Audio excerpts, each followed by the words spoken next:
Welcome to the Knitty Kats Podcast, Episode 7.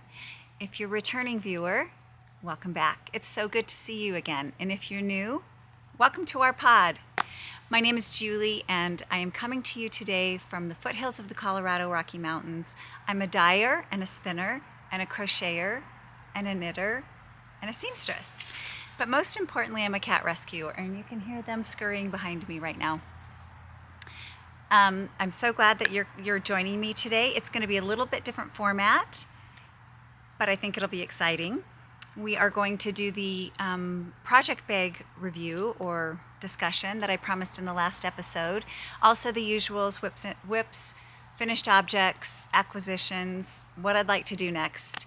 I also have a little treat. I was able to visit a Boulder Yarn Shop, so I have a little video of that. And also something interesting. You may or may not find it interesting.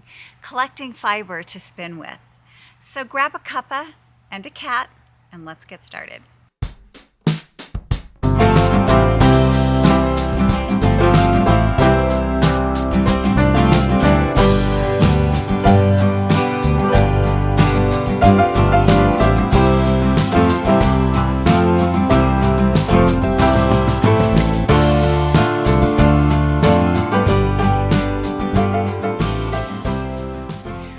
Well, the sun hasn't been out all morning, and it's an unusual morning for Colorado because Colorado is a sunny place. It's sunny all the time, and I thought, I'm going to do that this morning. I think it's supposed to storm this afternoon and tomorrow, so I thought today I'm going to get out there and do a podcast so that the sun's not in my face like it was last time. But then it seems like it's peeking through a little bit, but that's okay. I'm keeping my glasses on because I can see better, and we're just going to go through it. So, like I mentioned, we're going to have a little bit different format today, just out of necessity. I want to do a project bag review, but I didn't want to haul everything down from my knitting room. Plus, you've never seen my knitting room, so I'll do a little filming of that tomorrow from my knitting room, and you'll get to see a little section of that anyway. But it's just easier because everything's up there. And then I have some acquisitions. My husband is in the UK right now, and I had him while he was there because he's visiting his mom. I thought this is a really good time for me to have some British yarn sent to his mom's house. So that's what I did. So that I will actually film my acquisitions there on Tuesday, in a couple days when he gets home. So maybe on Thanksgiving Day, I will actually film that. What I'm wearing today is the Soldotna sweater, and that I'm pretty sure is Caitlin Hunter. Yeah, Caitlin Hunter. I made this sweater probably, it was summer 2022. And my colors were inspired by Christy Glass. I saw her Soldotna, and it was different, but I thought, oh, I love her colors are so bright and pretty because I would have probably gone warms and earth tones and I thought, I'm not going to do that. I'm going to do a bright, lively Soldotna. And I thought I had enough yarn in my stash to do that with. So this was a little bit painful for me, but a very good learning experience because my stash didn't work. I was pulling together different weights and trying to hold two together. I was trying to figure out the color work, how to do the difference in weight here, and it just didn't work. So finally, it was just before the Interweave Yarn Festival, and my sister and I went to Fiber Seed. They had a huge booth, and I just picked every DK weight and all the colors that I wanted. And it worked. I love it. I don't know the colors. I will try and find them, but I'm pretty sure I don't have them. It was before I started jotting down what I had. But I did make some other changes too. As you know, I like a rolled collar. So I did that. And I also made it long sleeve. The Caitlin Hunter Soldotna, and I will find my notes here, is a cropped sleeve. It's a cropped sleeve and cropped sweater. And it's so cute. But I wanted a winter sweater and wanted long sleeves. The other thing that I changed is, if you'll notice, it does the color work clear down here in the body, and I didn't do that. And let me see, I should probably stand up. And here comes the sun. Honestly, it has been cloudy all morning. I thought, you're safe. So anyway, so here is my top. So I did it. I didn't do the color work here. I just did a solid color. And then I did do the bottom cuff, and I made it long sleeve. So I just kept going from the pattern actually stops here and you do the cuff, and I just kept going because I wanted a long sweater. So I do love it.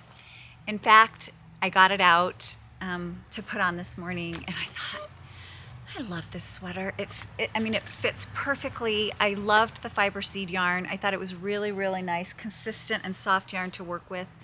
So I love everything about this sweater. I did do one of these. I wanted to mention something. When you're doing color work, and I'm not sure if, sometimes I think I come up with things, but I actually saw them someplace else. So I just don't know who to give credit to this idea from. When you take at least one of your colors in a color work sweater like this and use a variegated yarn, it changes the whole sweater and it makes it look really complicated, more complicated than it is. And this wasn't complicated, but so my variegated yarn is actually this teal blue. I don't know if you can see it. I'm getting a shadow. I cannot believe the sun is out, you guys. Oh my goodness. I'm not gonna move though. So I used the teal. The teal is a variegated yarn, and it has dark teal, light teal. It has some of those magenta color and some of this plum color. Kind of pulled it all together. But I love this sweater. It's so warm. Today, right now, I think it's 51 degrees outside Fahrenheit. What is that? No, excuse me. Yeah, Fahrenheit, Celsius. I think I don't know what it is Celsius. 30, 31, something like that. It's not that warm, but it's not cold either. And, well, here comes the sun. So I love this sweater, and I would make another one. But I do suggest if you are making a color work sweater the first time, use all the same brand of yarn, because it did make it so much easier. I was so frustrated but very determined to make this sweater, and it turned out perfect. So right now I want to take a little break, and we're going to do a Boulder Yarn Shop tour. This yarn shop is darling, and it hasn't been there that long. We went down, actually it was the day that I filmed my last podcast. Remember I told you I was going to go visit my son for Parents' Day, Parents' Weekend, which I went for just a very short time. And in the last minute, I asked my sister, do you want to come with us and see? She said, sure. So whenever my sister comes, yarn shop is what's typed in the phone. And there was one, and I have been trying to get to it, but it doesn't have limited hours. They're open plenty of hours, but just never the hours that I was there, because I'm always dropping my son off late or picking him up, Sundays or late at night, whatever. It's just not convenient times for a shop to be open. So we were pretty excited that we had 1 hour before they closed. So we raced there, told my son we were going to be a little bit late, and it's darling. It's downtown Boulder. There's a street called Pearl Street, and it's right off Pearl Street. And it was in an old building, an old brick building, which you'll see. I believe the owner said it was a pharmacy along Pearl Street, and then this was the house that the pharmacist lived in. I'm pretty sure that's what she said. It was a small shop. It was full of yarn, and one of the things that I loved the very most about this shop is that it had a lot of local yarn, a lot of Colorado yarn, and a lot of yarn from the area. Dyers and spinners and producers, so it was great. Plus they had a ton of other things. So it's a little short video, but the owner's introduced herself and her right hand. So enjoy this little clip.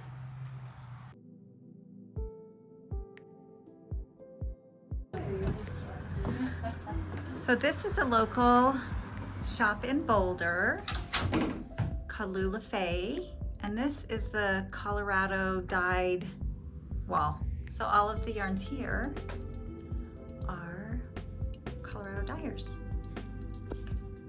And these are the shop owners, Natalie and Jennifer. Hey. And so I finally made it a time they were open. It's darling shop. And I have to get my sister on video here. She likes to be on the camera.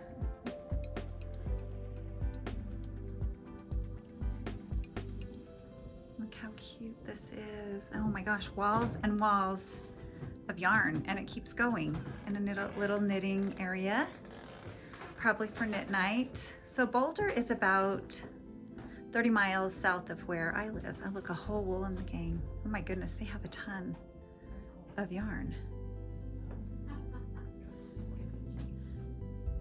Oh, this is really, really cute. Blue sky fiber.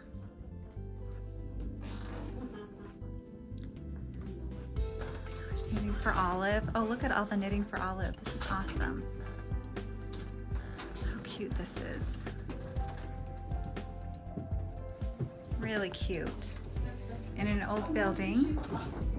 Okay, so you was asking for something here. And I was you said that the name of the shop was after my great grandmother. Your great grandmother. So was she a knitter? You know, she wasn't a knitter. I just missed her, and she raised me when I was a little baby. So. Oh, nice. Yeah. So I wanted to ask how you got started as a yarn shop. Well, I had left my job in tech and was looking for something else to do, and the pandemic hit and our local yarn shop closed, and I just thought Boulder needs a yarn shop. Yes. And then wanted to do something completely so different. do you co-own it? Well, it's my shop, but okay. I couldn't do it without Jen. Right. Okay. So, She's your right yes, hand. She is. Awesome. She's my left hand because I'm left-handed. Okay. Well, it's a beautiful shop, and thank you you for letting me feature this on my podcast. Thank you for coming by. Yeah, you're welcome. Yeah. Isn't it cute? I thought that shop was so cute, and the owners are amazing. So again, like she said, she was in the tech industry, and Boulder needed a yarn shop, and she came to the rescue. So it was super cute. I did pick up a couple things, which I'll show you in my acquisition section when I film that, because you can't go to a yarn shop and not support them, right? And I did find some things that I liked. So I will show you those in my acquisition section. And my son was so sad. He's like, Mom, what took you guys so long? Well, there was a yarn shop, Oliver. We had to go to the yarn shop. Okay, so next up is my finished objects. And I do have a couple. I'm only going to show you one. And it's my Audrey sweater. I love this color. And I'll have to tell you, I'll wear it when I do my bag review. How's that? Because I didn't bring down the yarn either. But the Audrey sweater is a beautiful pattern by Devin Bentry, and she's doing a knit along right now. And I wanted to participate, so I did. And this yarn it was a stash buster for me, and it was worsted, and I thought I can do this because it would be quick, and it was. Again, I changed a couple things. I made it long sleeve. It's a short sleeve. It's a mid sleeve, and it's also cropped, and I made it longer. And I put my faux seam in, which I'll show you tomorrow when I film the bag review.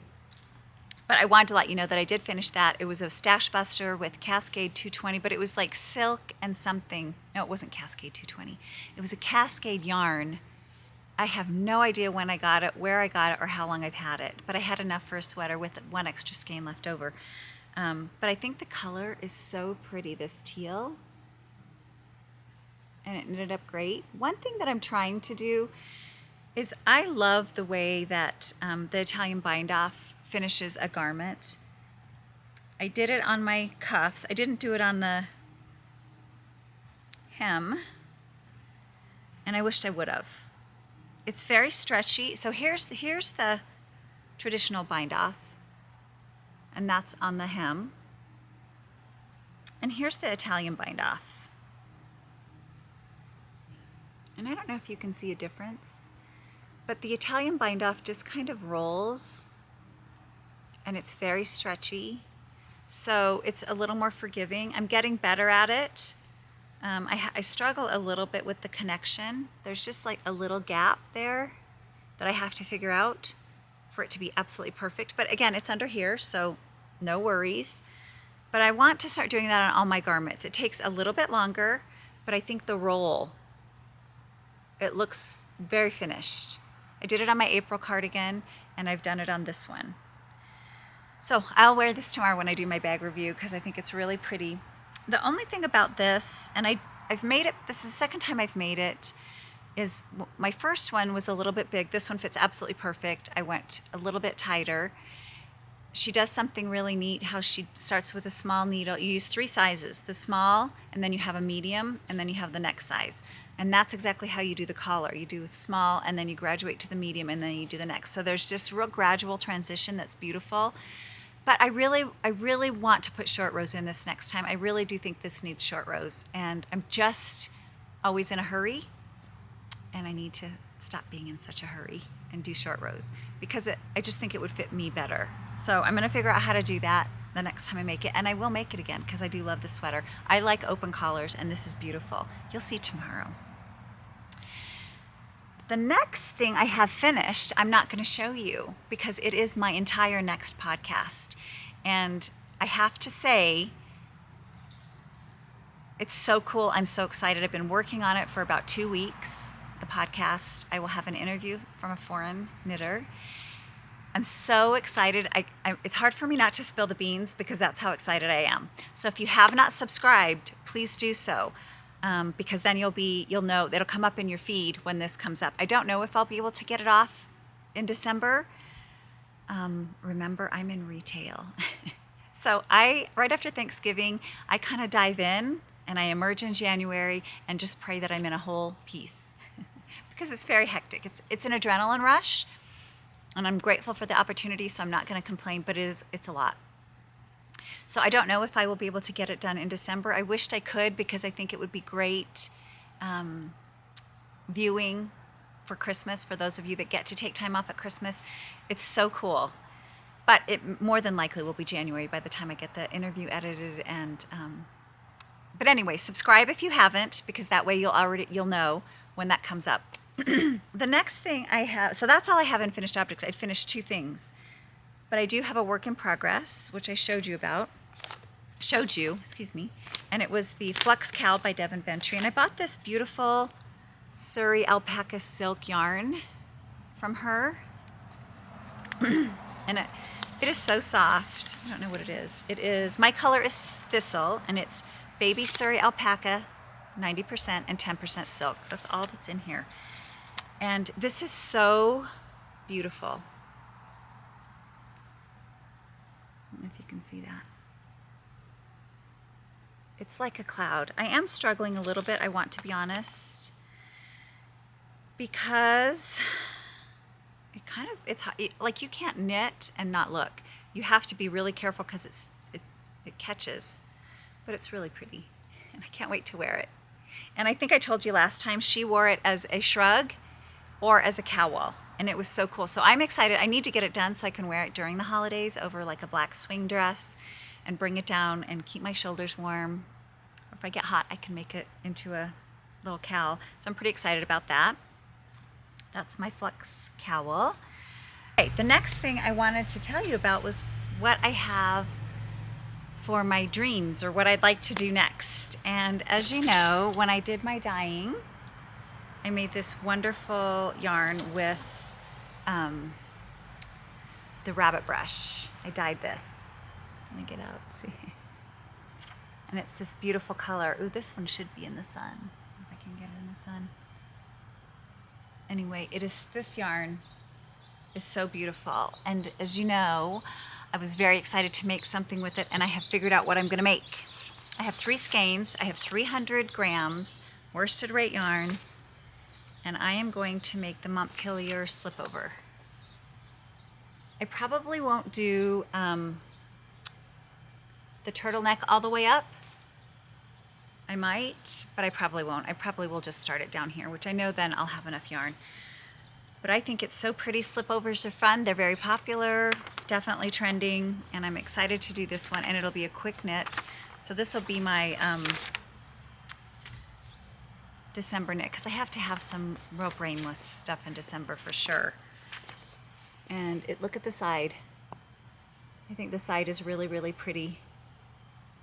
So this will be great. So that's what I'm going to do with that yarn. It's the right weight. It's not going to be a lot of brain matter that'll be needed. The next thing that I want to do is if you asked my sister, I've made her crazy about a green sweater. I want a green sweater, and I want a specific color of green sweater. So I was buying some things for my son and an Old Navy, and I'm like, oh my gosh, look at that green sweater. And I'd seen a green sweater in a shop, and I thought, no, I'll make it, because it was like $120. I thought, I'm not gonna buy that sweater.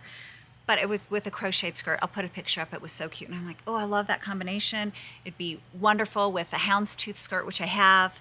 And I found this sweater on Old Navy. And it was half off because I was buying my son's sweaters. And it was so cute. And this is the green. This is my green. This is the green I want. And so I was so excited that I had found this sweater. And it arrived. And I put it on, and it is like the armhole comes clear down to here, and I think that's how it's supposed to be, obviously. And I got a small, and it fits, except for I can't move my arms, so I'm kind of like bummed out because this was the color. It's a blue green, which I'm having a hard time finding the yarn. Now I want to tell you how hard I've tried. I have this one. I bought this. This is cashmere. Not all cashmere. I've shown it to you before, I think. It's 70% wool and 30% cashmere. But it's not the right green. You can see it has a lot more yellow. I have this green from Western Sky Knits, and I have enough for a sweater. Way more yellow. I have this green from Knitty McPurley, still more yellow. I sweater quantities of this stuff. I do have this one because I've been wanting this sweater for a long time. And this is the Sela sweater. And I bought the pattern and the yarn at my sister Knits. And it's the Sandnes Garn alpaca. And it's probably the closest to this, but it's still not. So I'm really bummed out. I don't know whether to take it back and just get the medium of that color, because that is the color I was looking for, and just forget about it and still do these, but they'll just be a different color green. We'll see. I have no idea what I'm going to do. Frustrated. I thought I'd struck it rich. I also wanted to say, I know I had a viewer. I don't know. I remember telling you that my husband was from Yorkshire. Well, lived there since he was 11. And there was someone who commented 3 episodes ago, and that she was from Hebden Bridge. And I told her I need to show you my Hebden Bridge mug. This is my coveted Hebden Bridge mug. It even has a little chip in it. I got this mug when my husband and I were just dating, and we had gone on a trip. He must have been in Philadelphia at the time. I was in Colorado. It's a very long story. And we were going to meet his mother. And she lived in a little farm in Midgley, which is just up the hill from Hebden Bridge. And we went to Hebden Bridge, and it's the cutest village. If you go to Yorkshire, go to Hebden Bridge. And we went to the little pottery shop that made this mug. And I've had it all these years. That was probably 1988. And of course, my daughter grabbed onto it and chipped it. So it's hidden away now. But I told the viewer, I'm going to take out my mug the next time I have a podcast, and I will drink tea out of it. It is wonderful. Because we went to the little shop where they were making them. Very special. Okay. Next, I'm going to show you a spinning idea. And you're going to think I'm crazy, which I am. And I saw this article. Let me find it. In my spinning magazine. And it talked about wool gathering on Dartmoor. Now, Dartmoor is in Devon, in the UK. And it talks about how Dartmoor National Park stretches over 590 square miles in southwest England, an area about the size of London, with dramatic vistas and dotted huge thrusting granite tors. While it appears wild and empty, its landscape that has been shaped by a millennia of humans and their sheep, many thousand sheep still graze on Dartmoor's unenclosed common land, enduring the weather and the tourists. Okay, so what this person did, and I'm going to try and show you the picture, is here are the sheep grazing, in Dartmoor. And what she did is she went around and collected all the wool that had like just fallen on the ground from the sheep, and she spun it. And I thought that was the coolest thing. She did it with a spindle, which if you've ever tried spinning with a thimble, it's not the coolest thing. It's very frustrating and very slow. I can't imagine making a sweater quantity, but you already know how impatient I am, so that's part of the problem. So what I did is I'm walking along this reservoir that we live nearby, and I see all this white fluff, and I'm like, what in the world is this? And it's so soft, and I pick it up, and it's the softest, it's like fluff. Look at this, and it's like combed wool. Well, it's not wool because we don't have sheep just grazing around here because they'd all be dead from the mountain lions. But I touched it, and I'm like, I cannot believe how soft this is. And I thought, what is this? So a couple days went by, and I kept walking by it. And I thought, gosh darn it, I'm going to be like that lady who, it has to be a dog. I knew it was a dog. I'm going to be like that lady who went along Dartmoor, in the fields of Dartmoor, and pick it up. So that's exactly what I've done. And I have quite a collection. This is full, and this one's a little more compact. So I have a basket full of this dog hair. But the cool thing is that I was walking along one of the days, and I see this couple who I'd seen before walking a white dog. And I should have approached them differently because I think they thought they were in trouble. And I said, "Oh, can I ask you, are you the one leaving white dog hair along the way?" And I'll show you some pictures of it, how I find it. And they kind of looked at me like they were in trouble, or like, why are you asking? And I said, I just want to tell you that I'm collecting it, and I'm going to spin with it and make something. And they just started laughing. And the dog was delightful. The dog was a rescue dog, and he is just beautiful. His name's Boulder. And I thought, you've reached the height of craziness, which I have, which is okay. But I'm going to spin something with that. And I thought, it's going to take me a while. She offered to bring me bags of it, but I didn't have my phone. And it was kind of an awkward moment. But now I wish I would have given her my phone number, because I could have all of Boulder's beautiful wool or hair. And she said he'd just been groomed. And I must have been, because this stuff is clean and beautiful. And you could tell he's a well-loved dog, well-exercised, well-loved. And so maybe I'll see him and say, yeah, I would like the rest of it. But I thought what I would do is I would spin it with a different color of wool, and so that I kind of feel like I need to mix it with something else, so that the contrast they'd know, and make them something, perhaps a little headband or something, that they'd know that the white is their dog Boulder and the other color is wool. I don't know, maybe you can spin with just this. I mean, it is, thank you, Boulder. It's beautiful. So there's that. It's time for acquisitions. I want to start with what I purchased at the Boulder Yarn Shop, Lula Faye Fiber. Fairly new shop, really cute logo, and super nice people. In fact, she had an unforgettable smile. Both of them did. Natalie and Jennifer were their names. I did buy, they had a lot of really, really neat yarn. I had a little bit of a shopping list of things that I was looking for, and they just happened to have them. They had a whole wall of Knitting for Olive. And I've been wanting to make just a basic milk chocolate sweater. And so I did buy a sweater's quantity of the silk mohair and merino. And then I hadn't started knitting with my rabbit brush yet. And I was going to put this with my rabbit brush and just kind of give it a little bit different dimension for the green.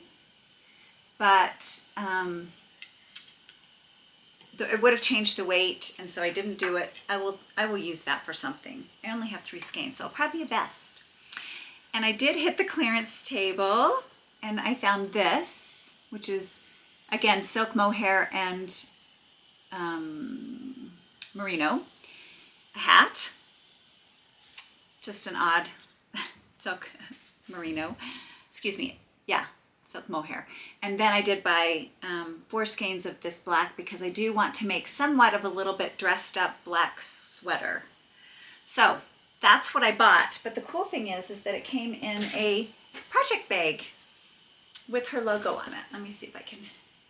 So it has the mountains and the trees and her name in Boulder, Colorado, which I thought that was super cute. And then her pin also had the same logo. So I enjoyed supporting her. She couldn't be nicer, along with Jennifer, who was, again, her right. She said her right and her left hand, I think you saw. So if you're ever in Boulder, stop in and support them. Now, as you know, I was waiting for my husband to get home. And I was excited to see my husband, but I was excited to see what he had in his luggage because I hadn't planned on ordering UK yarn, but I was sent an email by Nellie and Eve, and I needed to get what they had in the email. And it's called the Camellia cowl. So when I opened this box, ta-da, isn't that pretty? And I'll put the cowl up. I got one, you can see there's 2. There's one for my sister also and one for me. But it's a really beautiful color work cowl. And I need to go on and buy the pattern, but really, really pretty. And the really cool thing about Nellie and Eve is that it's plant-dyed yarn. And you know how I love plant-dyed yarn. I just think it's the coolest thing that people can take plants and make a permanent color with them. And I did ask her what she dyed with, and she told me the yellows and the green are alder cones, and then the darker green is nettles, and the pinks are madder. So different recipes will give you the different colors, but you guys, that is so pretty.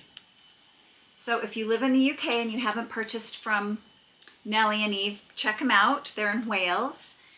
And I had also purchased from them before on my husband's last trip.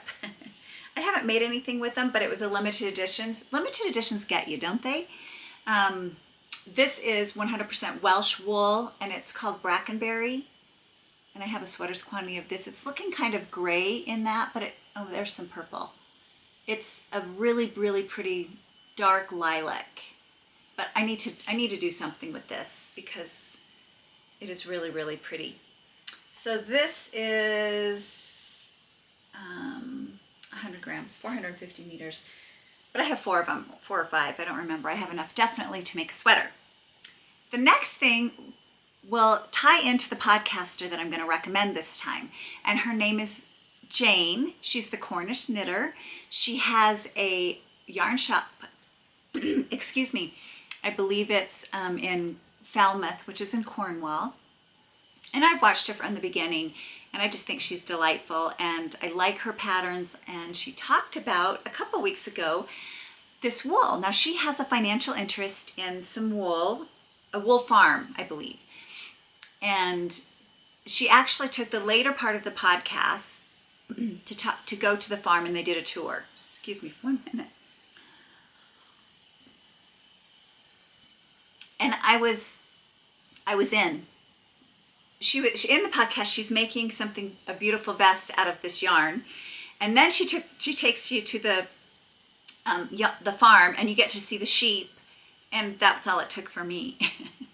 I love to see the animals they come from. So this one, the yarn is called the Raw Wool Company, and it is also in Cornwall.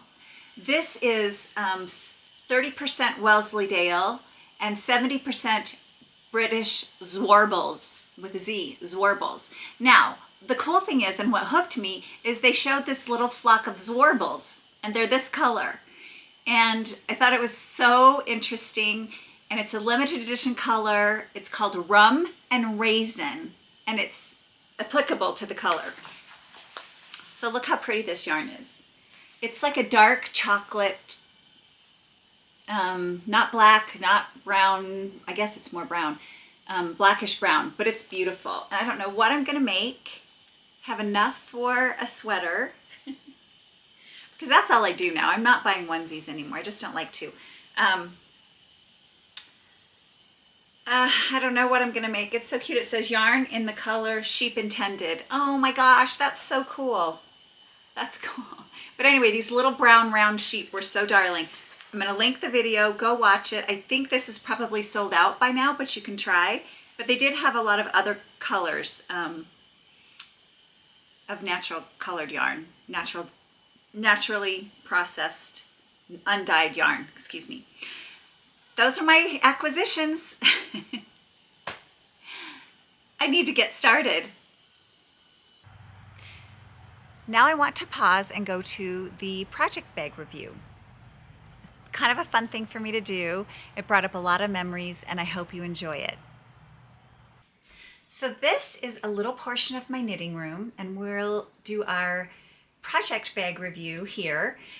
I wanted to point out this is one of the coolest things I've ever bought.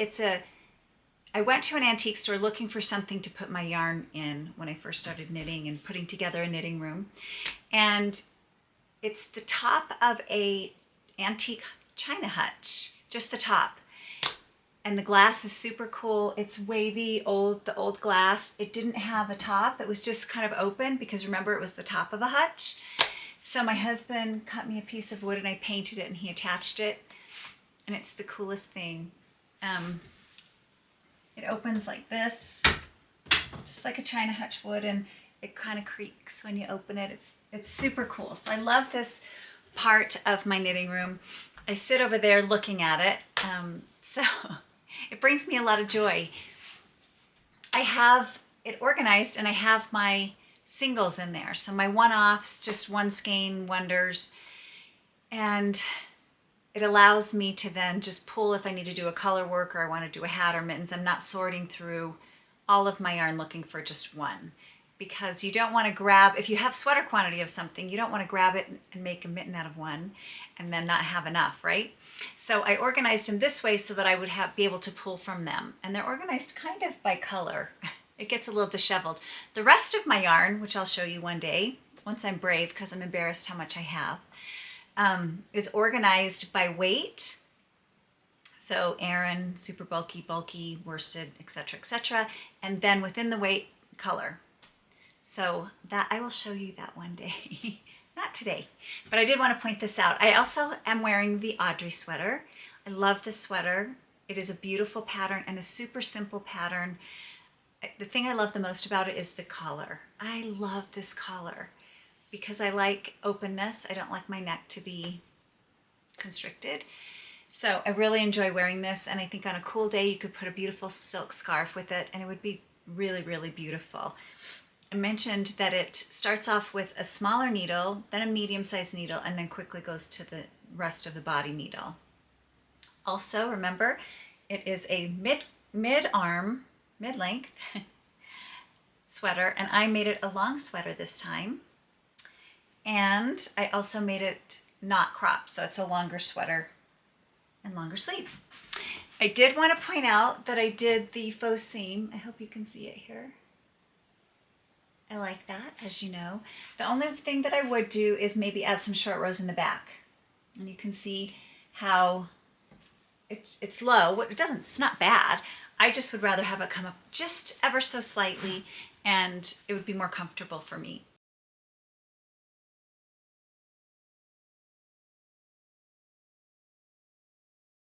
I wasn't sure how I was going to do this because there are so many bags. I have so many bags. I'm not showing you all of them because I'm kind of embarrassed, to be honest. But I thought, how would I organize it? And the one thing that I did realize when I was doing this is that what a reflection these are of me and my personality. And so pay attention when you're at a knitting circle or out and you see someone knitting. They picked the bag because it was a reflection of who they were. So that's really neat. It was very reminiscent going through all these bags. And I also didn't realize how many knitting bags I had made. So I've crocheted some and I've sewn some. I must have had a phase that I didn't think I had any knitting bags, but they seemed to be mostly one size, and that was small to medium. So I thought what I'd do is I would organize them by size first. So let's start with small, because I have them here, and then I'll have to take a break and set up my medium ones, and then the large and the extra large. Yes, I do have that many. It is insane. And then there are some that are not cloth, so alternative material, which I'll show you too. And the grand finale is my custom bag made by Woolen Works, and that will play in here too, because, well, I'm not going to talk about it until I get there. Okay, so small bags. Small bags are typically used for socks and maybe a small scarf. I have one here. These are kind of neat because these were made by a company, and I looked to see if they were still there, and they're called Wuthering Sheep, not Wuthering Heights. And they are the cutest bags. My sister knits, it must have been about 5 years ago, got a whole bunch in. I mean, their store was lined with them, and they were birds and cats. Well, hello, that's my MO, birds and cats. So I bought this robin. I love this robin. We have a lot of robins here. And I have my Sophie scarf in here, which it's ready to cast on. I just haven't. And then I bought this one because it looked just like my kitty at the time, Marmalade. My sister bought this one. She had a cat like this named Yum Yum, and Yum Yum passed away. And then I, soon after, got a cat named Nashi, one of our rescues, and she looked just like this. So she gave this to me. I don't know if it's just on loan and if I have to give it back now that my Nashi's gone. But they're super cute, and it's too bad that they're no longer in business, because I want to show you one of the really neat things about them. Is inside the bag, it's split in two. I don't know if you can see that. And it has a little zipper, a zippered pocket down the center. Now this is great for socks for two reasons, because you can put a ball, if you're doing two at a time, you put one on each side, and the little zippered compartment is in between. So it was a really clever use of space. And then each side has a little snap to track your yarn through. So when you're doing two at a time, it's nice to keep your balls pulling out and not get them tangled. And that was really neat. So these are mainly used for socks for me, but you could certainly use it for a small scarf, like I am going to do my Sophie scarf. Which, you know what, I don't know why it is taking me so long to do this. I have the yarn. I think I had decided I'm doing two together. And it's really special yarn. I think it was camel. And it was the Lisa Souza yarn, silk and baby camel. I mean, how good is that going to feel? Maybe I should just leave it out. I mean, I think I was going someplace and was going to take it, and then I just didn't start it. So anyway, super cute little bag. And then I just bought this one recently, well, in April, and this is a Delique, is that how you say it? And it's one that goes over your arm, like you can put it on and knit, which I've done before. But it also opens up, and you can sit and knit with that. Has a little front pocket for your pattern. So this was a really cute one. I would love to copy this pattern for myself. I don't know why. Why do I need another one? I don't. I just like the challenge because I like to see, oh, how did they make that? And it is so cute and really light, and it's linen. Love this bag. This one I made. It's one of those Bonito whatever you call them, bags. And so when it's sitting, it opens up like this. The pattern of the fabric is really cute, and it does sit really nicely. This also, you could put your arm through it and knit, which it was neat getting all these out because I'm like, wow, I totally forgot I even made this. I did make this. The next type of small bag would be, especially for socks, would be a zipper bag. This my sister got me, and it's made by Stolen Moments, really cute inside. And these are nice because they slide right in your tote bag for work, and you can take your socks or your small project with you, and very, very handy. As well as this one I got. So if people saw me, they would think, would be your conclusion be? Camping, cats, birds. That's pretty much all I do. And then I ran into some little ones that I made. I'm just kind of like shocked. So I made this little bag, little drawstring bag. And first I was making drawstring from one side. So this is my evolution. And then I realized that they don't stay. When you do one from one side, they don't stay. And then I had to figure out how to do that, pulling from both sides. So I did. I think I must have looked it up. But I think this is a really cute inside. I love how you can roll these down. If you use canvas or light ducking, I guess they call it, this is a really cute little bag sitting on its own. But let me find one when I finally figured out how to do two sides.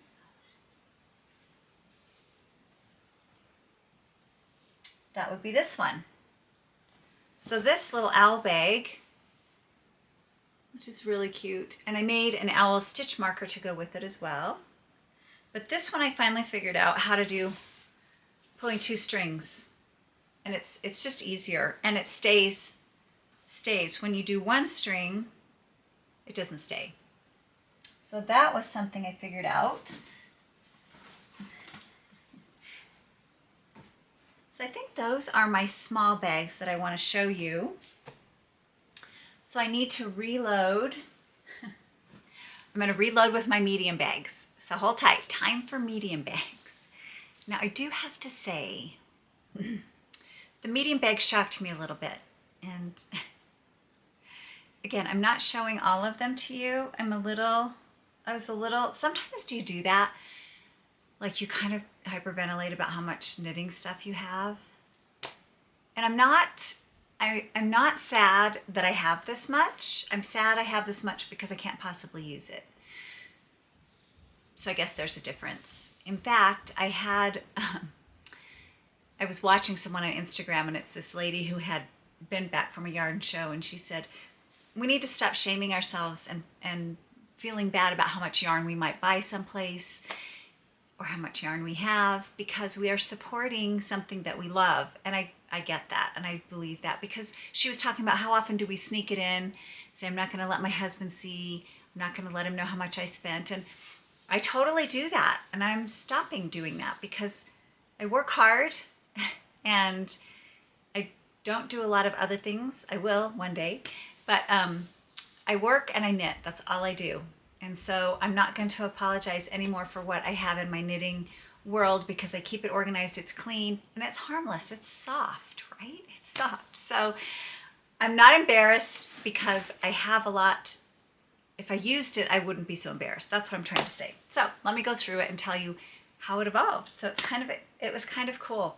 One of the ones that I really like is my Scrappy, and I love this, my Scrappy bag. So I made this one, and it has little red birds, little cardinals. And I wanted to make one, oh look, ta-da! I wanted to make one that folded down, but this is a design flaw, so in my mind, because it's long and tall. And my sister and I even had this conversation that how nice it is to have a wider bodied bag. So this would be good, but it's a little bit long. But I'm still proud of it because it's the first, no, actually I made my sister a Scrappy one. But anyway, I made them kind of one right after another. The next thing I did is I had this fringe bag that my sister gave me. And this is actually really small. I was surprised how small it is when you put it, when you close it. But what it did allow me to do, because I didn't get on the fringe bandwagon before they went out of business. So I took this and made my own. So I made my own fringe bag, and I did make it a little bit taller. And this is my pin bag. So it's the bag that I have all my little pins on. Well, not all of them, but most of them. But I do like this because I even copied the inside pockets. I copied the cord. The only thing that's different is I put a fabric handle instead of the leather one. Not sure my machine would go through leather. But I was really proud of this, and I do use this quite a bit. So it's just that much taller that it makes a difference. But the wide body, I think we all agree, is a good feature. Ooh, there's something in there. I can't tell you how many notions I found. I kind of stuffed them with stuff so they'd stand up, but I found a lot of notions. A lot of darning needles, hooray. This one is one I made, and this was copied off what was her name? I can't think. She had all these bags. She's out of Canada, and I liked it, but I just wanted to see if I could make it. I wanted to see if I could do the turn to make it seamless. So you see how that, and you do it on the side. But this is super cute. And the cool thing about this one, it's reversible. So I made an inside pocket, which once you turn it outside,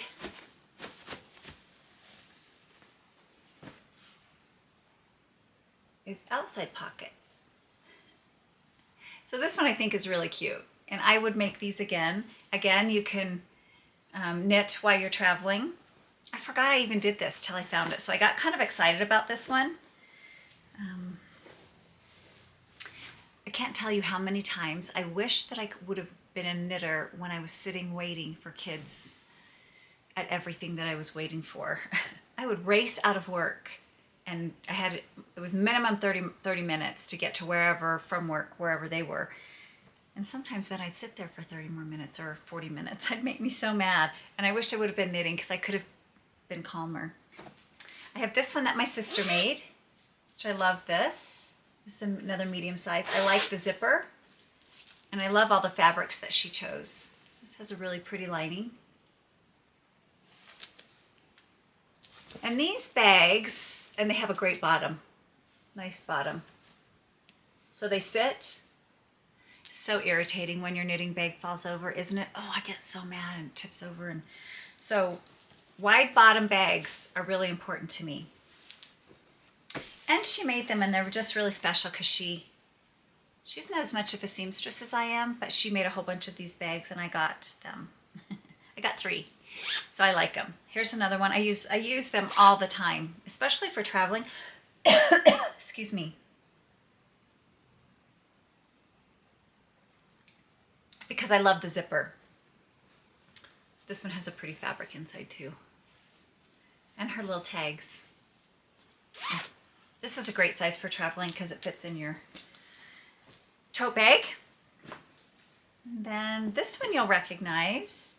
It's a one-sider, so it must have been early. This is the curtains from my camper. But I do use this one quite a bit because I love the colors. I promise I'm not going to show all of these to you. This is another one. This one was fashioned after the fringe bag. This was a piece of upholstery fabric that I saw in the fabric store, just a remnant. And I thought, I love that. I probably should have lined it and pressed it because for whatever reason it pinches. See how that fabric pulls? But I still love it. It's just sunshine to me. It looks like a little hobo gypsy bag. I love this huge square base. So I like this bag a lot.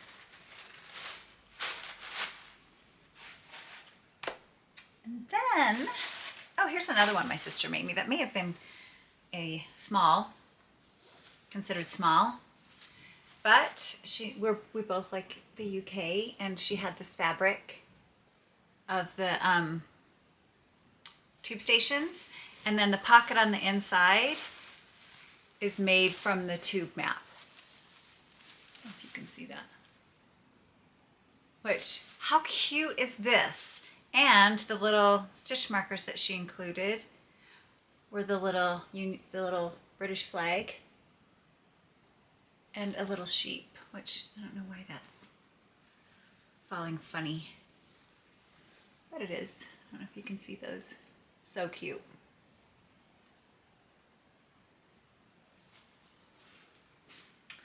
The next one I wanted to show you in the medium category was this one. And this is the washable paper. I don't know if you guys have ever heard of that. Washable paper. I've never tried to wash it.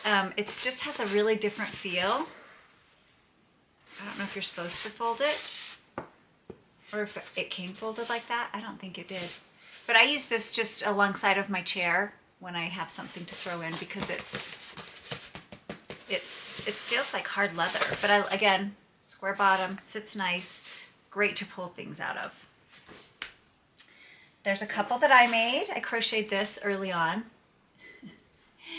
And I know you're going to ask me what are the patterns. I have no idea. A lot of them I made up. Most of them I made up.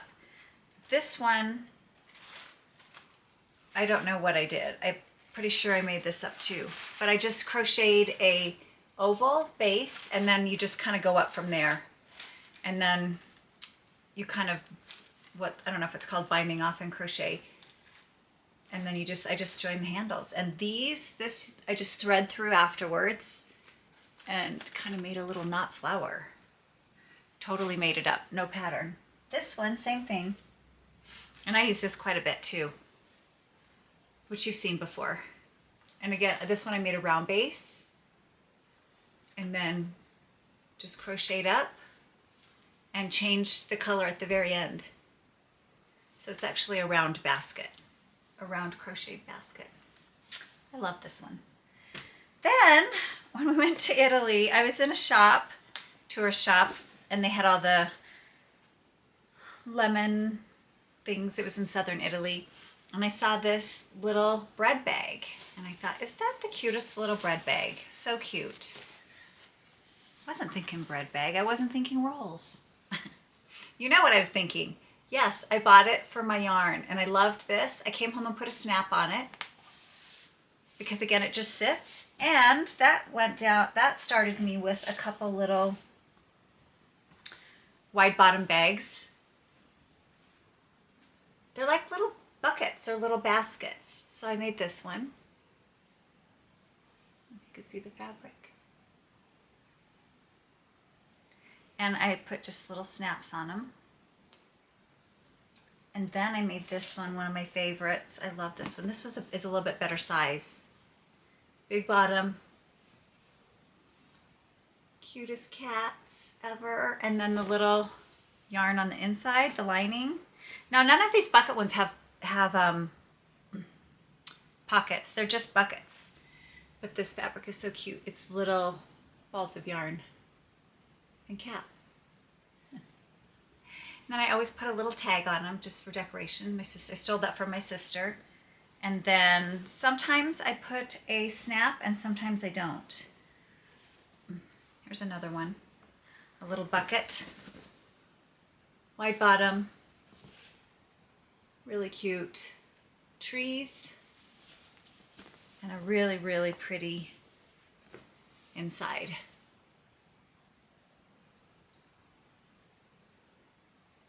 This one I put 2 snaps on. I don't know what I was thinking that I needed 2 snaps because it doesn't really work that well. But it does close it a little bit better. So it takes your big bucket into a... I never use those snaps. Maybe I went snap crazy, who knows?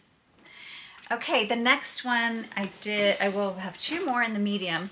This one my sister gave me for Christmas last year. I love this. This is a waxed canvas from Magner. It was an Etsy shop, but it's very hardy. I do take it camping because it's the wax canvas leather. Not inexpensive though, I have to say, for what it is. And that was on Etsy. Did I say that? And then this one, which I think you saw in my very first episode that I got from Dora Johnson's friend. And I bring this up because it's the perfect size. It has a big bottom, big square bottom. Kind of makes into a bucket if you want it to. I have my everyday pullover, which I haven't finished in here. Has a really neat inside, a French pattern. But I want you to notice the tabs on this. This is how it pulls, what the strings go through. And what this does when you pull it, it lets it go really tight because it doesn't have all this fabric bunching up. So it makes it a little bit lighter. So I love this bag. I love the style. I will eventually make this bag and the cutest little pin. And it says it'll block out. And that's from Knitty McPurley. It will block out. That's what it says, yeah. Which is true. So that pretty much concludes my medium.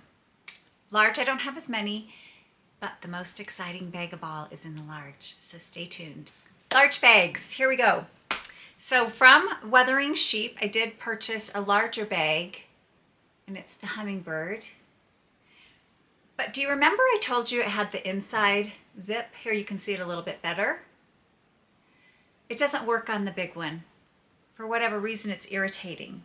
And I cannot figure out why. It's almost like when you have a bigger bag, you want more room for 2 things of yarn, your notions bag. I guess it would fit. I don't know why it is irritating for me, but it is. And when I had this one made, and I asked for it not to have that, and they did anyway. But it's okay. It's really cute, and I do use it. Which brings me to this one. This is a Twig and Horn. Same thing. I like this bag. I bought this at my sister Knits, this is great for traveling. So this has leather handles and an over the head, which is great for traveling. And I do take it traveling to Scotland. And here again, a lot of pockets, but the problem is it has the inside zipper, and it's irritating. That is irritating to me, the inside compartment, because just don't need that pocket. So I've kind of toyed with cutting that out. Maybe I'll do it today. I don't know what will happen. Probably nothing. I'll just have a hole because I don't use it like this. It is too irritating to me to use with that big. It's like this great big bag for your notions bag and all these things, and it just takes up too much space. I think the whole idea is that you will use that as your notions bag, the center one, but I don't know why they're irritating to me. I really do need to cut that out. But I do like the outside big pocket. Actually, it has 2 big pockets on each side, and then pockets on the inside. It doesn't need that inside zipper. So perhaps I will cut that out today. I won't put it away. It just hangs on my wall because it kind of irritates me. I have another big bag for my sister. This is a perfect size for me. I use this all the time. All the time I use this one. Alternate materials. This is a summer bag that I use. And I don't know, it's probably just a tote bag. I did get it at the Estes Park Wool Festival 2 years ago. But it's great. And it closes. Oops, excuse me. It has I should have done this at a kitchen table so you could see this. So it does have one of those that pull shut here, which is nice. So I do use that quite a bit. Then this is a funny one. This is a bag I made. So I saw this bag in my Knitters magazine on the Loops of London. They did a full page ad on this bag. And I thought, oh, I need that bag. It was pink linen. It had an embroidered flower and bluebird. And I thought, I need that bag. So I thought, I'm going to order. It was 100 pounds. So maybe $130. And I thought, get a hold of yourself, because then the shipping was another 25 pounds. So I thought, you're not ordering that bag. That's silly. Go buy some linen and make one. So I did. So I bought some pink linen, and I embroidered the little bird. I think I lined it with itself. Yep, I lined it with itself, and also, so 2 layers of linen and 1 layer of interfacing. But I do love this bag, summer bag. It's so pretty. Pretty proud of myself. I'm not the best embroiderer. I probably would have done better with a pattern, but I didn't have a pattern for my little bluebird. So he's kind of chubby. Okay, are you guys ready for the best bag in the whole world? Here it comes. So this bag, I'm going to put up some pictures of what I wanted right here. I saw this on Instagram, this post on Instagram, and I thought, I love those colors. I love those colors. The gold, the Pendleton wool in front, but it's a medium bag. And it was sold out, thank goodness, because I would have bought it. I just would have bought it. I loved it so much. I don't need another medium bag. That's obvious. So I did, and it sold out, so I forgot about it. But then about a week later, I see this post. I'm like, gosh darn it, that's a really good sized bag. Look at the handles. Love it. Love it. No, you don't need it. But you do need a new sweater bag. You need a sweater bag with handles. And I did. It's the only one thing I needed. So this is who I talked about earlier. It's Woolen Works Designs. And it's Barb, the mom, Erin, her daughter, and Amy, her daughter-in-law. And they have this new company. They're based in Oregon. They make everything themselves. Barb sews every one of these bags with her hands. They design them together. They also sell stitch markers and charcuterie boards, cutting boards that I think Erin's husband makes. And not only do they make everything, they're gosh darn nicest people in the whole world. They are so nice and so sweet. So I thought, well, I'm going to message Barb and see if there's any way if she would custom make me a bag. If she would combine the two and make me the bag, the Pendleton wool that I love, the wax canvas color, but the style that I like. And are you ready? Here it is. It's the most beautiful bag I've ever owned. Truly, it's perfect. It's stuffed full right now because I have a new sweater in there.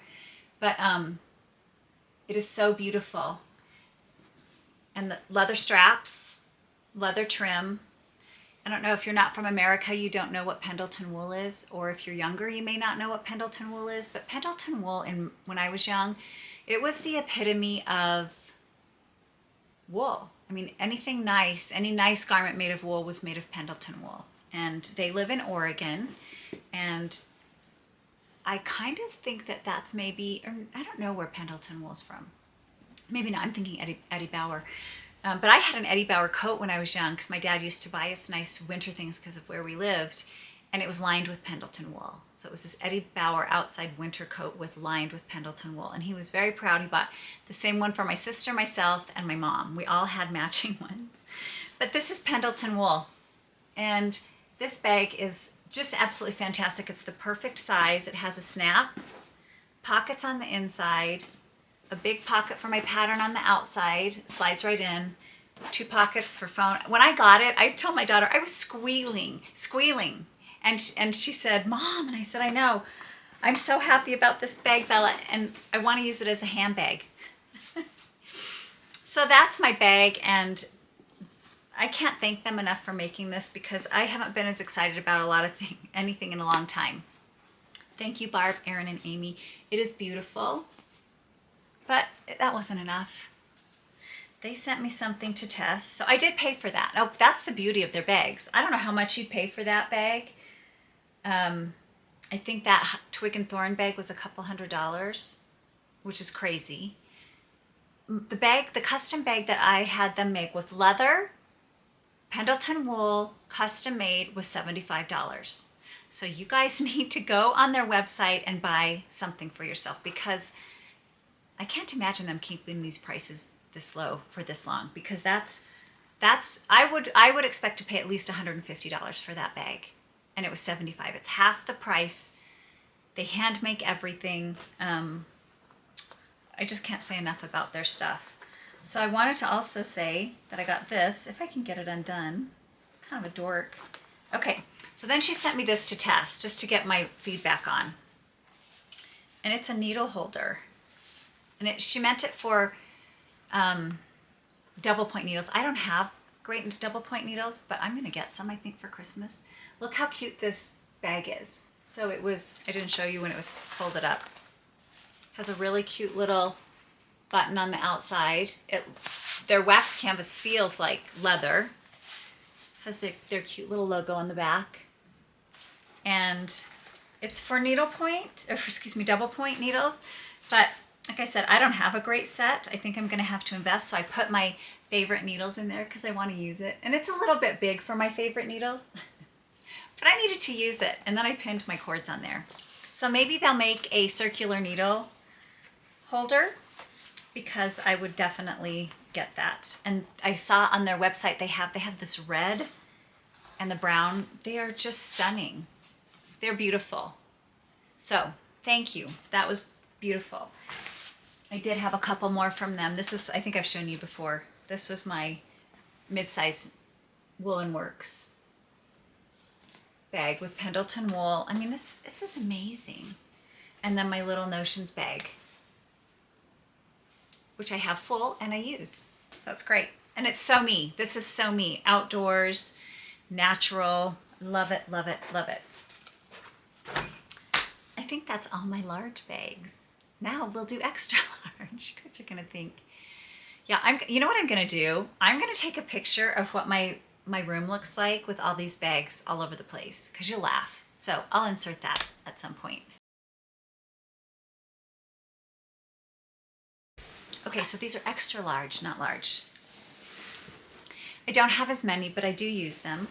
This one I got at the Estes Park Wool Festival. Look how cool this is. Now this is cool because it's a Colorado person who did this, and she used scrap upholstery fabric, which, you guys, that's like right up my alley. I like using scrappy things. And this bag is gigantic.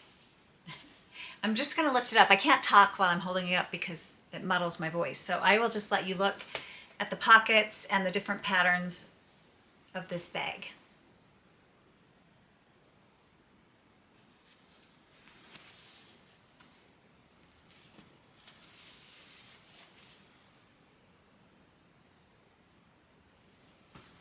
And look how cool the inside is.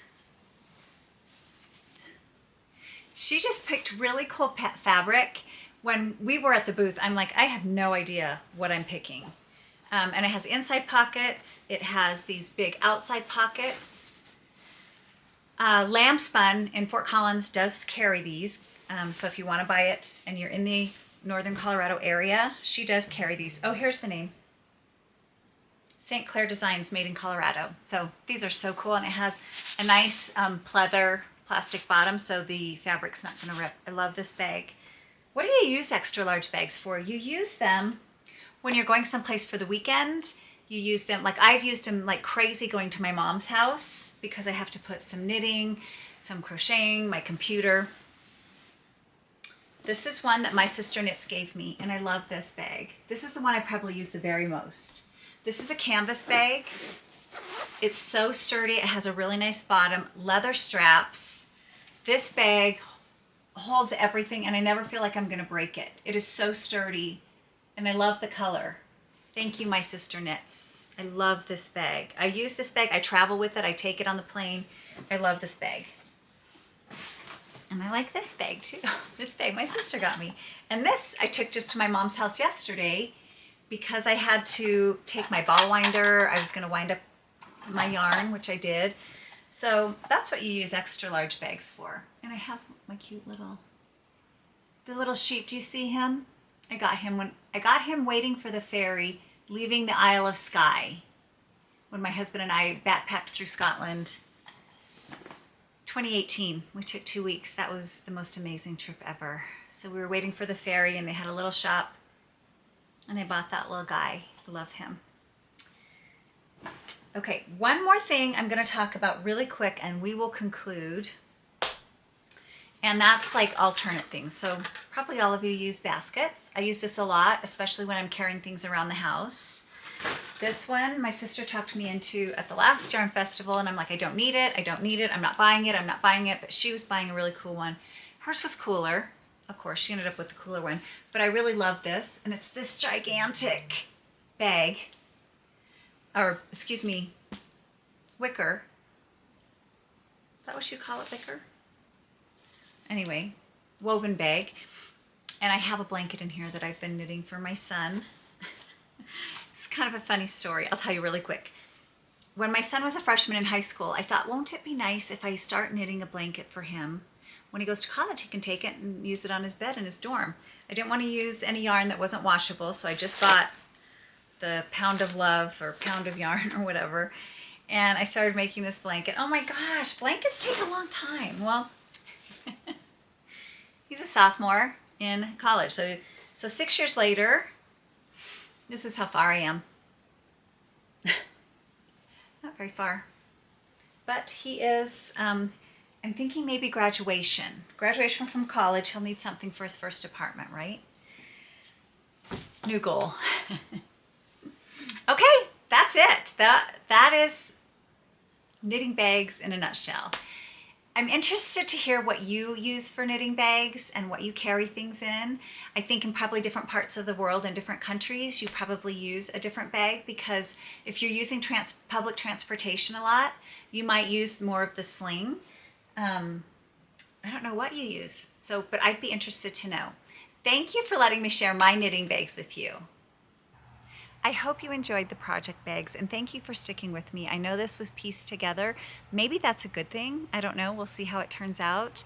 I do want to remind you, please subscribe so that you will be sure to get notified, or at least it'll appear in your feed for my next podcast because I'm so excited about it. Thank you for joining me. I will see you next time.